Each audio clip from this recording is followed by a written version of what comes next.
আমি আপনাদের সামনে পবিত্র কোরআনুল করিমের সূরা কাহাফের শেষের দিকের কিছু অংশ তিলাওয়াত করেছি। আল্লাহর নবীর অসংখ্য হাদিস থেকে একখানা হাদিসও তিলাওয়াত করেছি। কোরআনুল করিমের এই কয়েকখানা আয়াত এবং নবীজির হাদিসকে সামনে রেখে কিছু আলোচনা করব। আল্লাহ যেন আমাকেও আমলের নিয়তে, আপনাদেরকে আমলের নিয়তে শোনার তৌফিক দান করেন। আমার তিলাওয়াতকৃত আয়াতে আল্লাহ পাক রব্বুল আলামিন বলেন, ইন্নাল্লাযীনা আমানু, নিশ্চয়ই যারা ঈমান এনেছে, ওয়া আমিলুস সালিহাত, এবং নেক আমল করে, কানাত লাহুম জান্নাতুল ফিরদাউসি নুজুলা,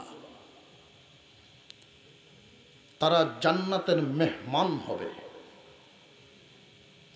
জান্নাতের মেহমান। একদল মানুষ সাহাবায়ে কেরামের কিছু কাজ কর্ম এগুলো নিয়ে সমালোচনায় লিপ্ত ছিল। সমাজের কিছু মানুষ এই কথাগুলো বলতেছিল, মুহাম্মাদের হাত ধরিয়া যারা মুমিন হইল,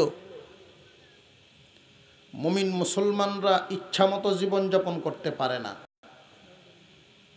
একটা নিয়মতান্ত্রিকতার সাথেই জীবনযাপন করা লাগে। মুসলমানরা কি স্বাধীন নাকি আল্লাহর কাছে পরাধীন? স্বাধীন জীবনযাপন, মন চাহি জীবনযাপন একজন মুমিন মুসলমান করতে পারে না। কোরআনুল করিম যেগুলো আদেশ দেয় এগুলো করতে হবে, কোরআন হাদিসে যেগুলো নিষেধ এগুলোর থেকে নিজেকে ফিরাইতে হবে। কোরআন হাদিসে বাধা আছে, নাচ গান থেকে নিজেকে ফিরায় রাখতে হবে। মদ খাইতে পারবা না, নাচ গান দেখতে পারবা না, সুদের বাণিজ্য করতে পারবা না, ঘুষ খাইতে পারবা না, মিথ্যা কথা বলতে পারবা না, বেগানা নারীর দিকে তাকাইতে পারবা না। এই সমস্ত নিষেধাজ্ঞা ইসলামে আছে না নাই? এই ইসলামে যত জিনিসের প্রতি নিষেধাজ্ঞা আছে প্রত্যেকটা আবার মজার চাদর দিয়ে ঢাকা। মজার চাদর দিয়ে ঢাকা। এই মজার চাদর দিয়ে ঢাকা বস্তুটার প্রতি মানুষের মন স্বাভাবিকভাবে একটু আকৃষ্ট হয়ে যায়।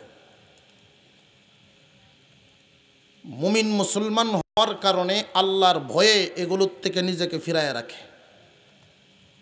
একদল মানুষ এই কথাই বলতেছিল মক্কা নগরীতে, মুহাম্মাদের দলের লোকেরা না দুনিয়ার মজা পাইল না আখেরাতে কিছু পাইব,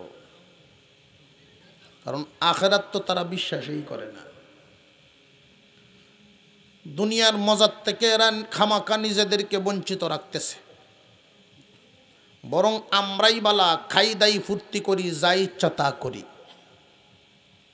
আল্লাহ পাক রব্বুল আলামিন কোরআনুল করিমের ভিতরে আয়াত নাজিল করে জানায়া দিলেন, যারা ঈমানদার, ঈমান এনেছে এবং নেক আমল করতেছে,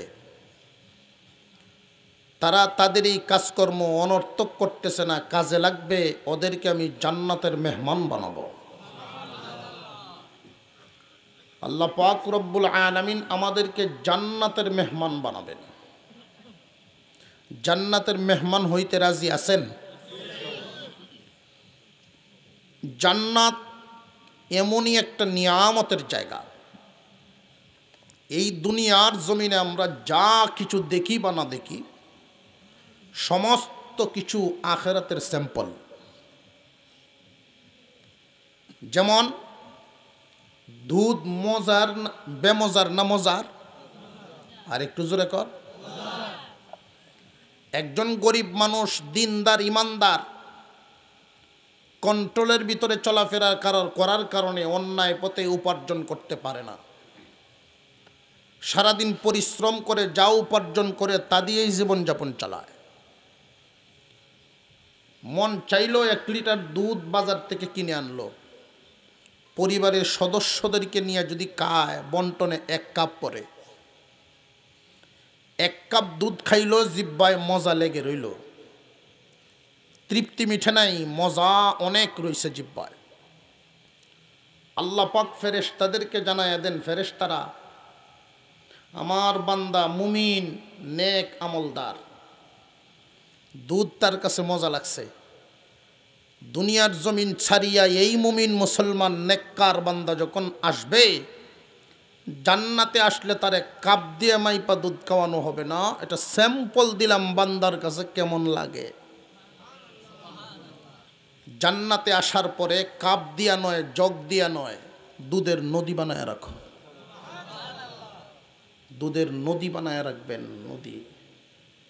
প্রত্যেকটা নিয়ামত, জান্নাতের অবস্থা হইল এমন। তো আমরা কিছু মানুষ এই দুনিয়ার কিছু নাজ নিয়ামত সামনে দেইকা আখেরাত ভুলে যাই। দাদা আর নাতি দাওয়াত খাইতে গেছে, তো নাতি বাচ্চা মানুষ বুঝতে পারছে না, প্রথম যে আইটেম মাছের ভর্তা, এই ভর্তা দিয়ে তালের সব বাত মাখাই লাইছে।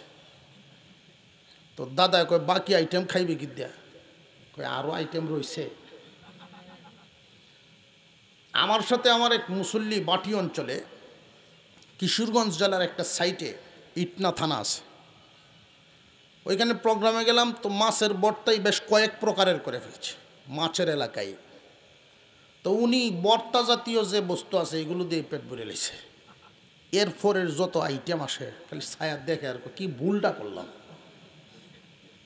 ওই দিন আমার বুঝে আসলো, এই দুনিয়ার সামান্য নিয়ামত পায়াই যারা আখেরাত ভুলে যায়, ওরা ওই লোকদের মতো বোকা। মুসলমান, দুনিয়ার রাস্তাঘাটে হাঁটার সময় যদি একজন মানুষ চোখকে নিয়ন্ত্রণ রাখে, আল্লাহ পাক জান্নাতে তার ওই চোখে হুরদের সৌন্দর্য দেখাইবেন। দুনিয়ার জমিনে যদি দুনিয়ার গান বাজনা শোনার থেকে কানকে পবিত্র রাখে, আল্লাহ পাক হাসরের মাঠে জান্নাতের ভিতরে হুরদের কণ্ঠ দিয়া গান বাজনা শোনাইবেন। দুনিয়ার জমিনে যদি মদ পান করার থেকে একজন নিজেকে বিরত রাখে, আল্লাহ পাক জান্নাতের ভিতরে উপকারী শরাবের ব্যবস্থা করে রাখছেন। প্রত্যেকটা বস্তু দুনিয়াতে স্যাম্পল, আখেরাতে গুডাউন, আখেরাতে গুডাউন। মুসলমান ইমানদার ভাইরা আমার,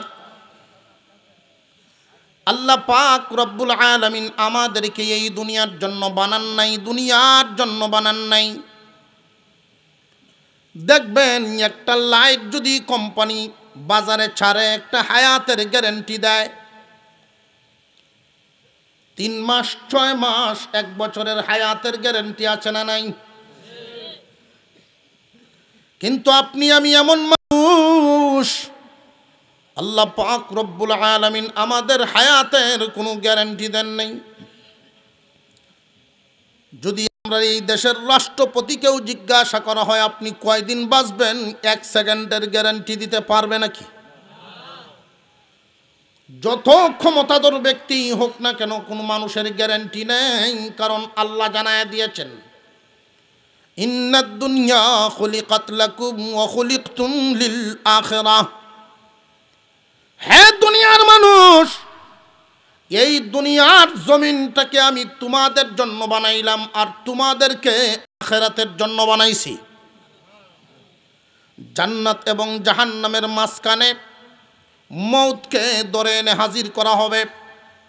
ফেরেশতারা ঘোষণা দিতে থাকবেন, রে জান্নাতীরা এবং জাহান্নামীরা, তোমরা তাকায়া দেখো, তোমাদের মৌতকে জবাই দেওয়া হচ্ছে। মৌতকে জবাই দেওয়া হচ্ছে, এর মানে হলো জীবনে কোনো দিন মৌত আর তোমাদের কাছে যাবে না, তোমাদের কারোর কোনো মরণ আর হবে না। যারা জান্নাতি সুসংবাদ গ্রহণ করো, জাহান্নামীরা দুঃসংবাদ গ্রহণ করো। এই দুনিয়ার জমিন আমাদের চিরদিন থাকার নয়। আল্লাহ পাক রব্বুল আলামিন আমাদেরকে সুন্দরভাবে চলার জন্য শ্রেষ্ঠ নবীর মাধ্যমে, শ্রেষ্ঠ কিতাবের মাধ্যমে সিরাতে মুস্তাকিম রাস্তা দেখায়া দিয়েছেন। ইমানদার হইয়াছ, নেক আমলে লাগিয়া যাও, ইমানদার হইয়াছ নেক আমলে লাগিয়া যাও, তাহলে আল্লাহ পাক রব্বুল আলামিন তোমাদেরকে জান্নাতের মেহমান বানাইবেন। আর একটু জোরে কর না সুবহানাল্লাহ। মেহমান শব্দটা শুনলে অনেকের মনে মনে এমন ধারণা আসতে পারে যে মেহমান তো বেশি দিন থাকার না। মেহমান বেশি দিন থাকে? তাফসীরি হাইসতে কয়েকটা কথা বলি। মেহমান কি বেশি দিন থাকে নাকি?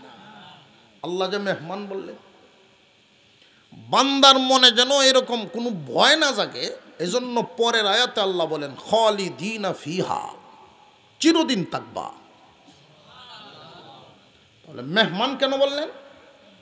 মেহমান বলে আল্লাহ এটা বুঝাইলেন যে কর্মচারীর কষ্ট বেশি, খাবার আইটেম কম।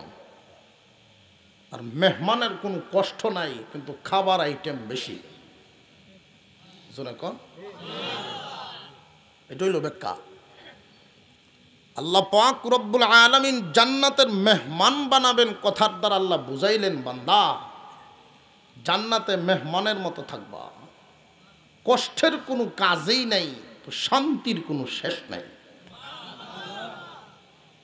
জান্নাতের ভিতরে ঢোকার আগেই আল্লাহ পাক প্রথমে আমরা গোসল করাইবেন। গোসল করাইলেই আমাদের যে অবস্থা, কারোর আকার আকৃতি এরকম আর থাকবে না, প্রত্যেকেই আদম আলাইহিস সালামের বডি পাবেন।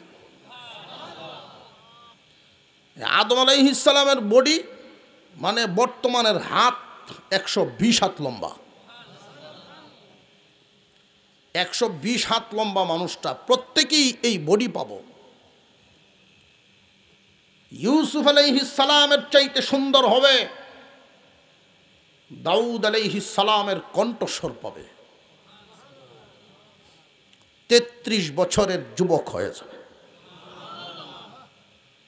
নবীজির কাছে একদিন এক মুরব্বী বসা, আল্লাহ রসুল খুব মজা করে বলছেন, কোনো বুড়া মানুষের তো আল্লাহ জান্নাত দিবেন না।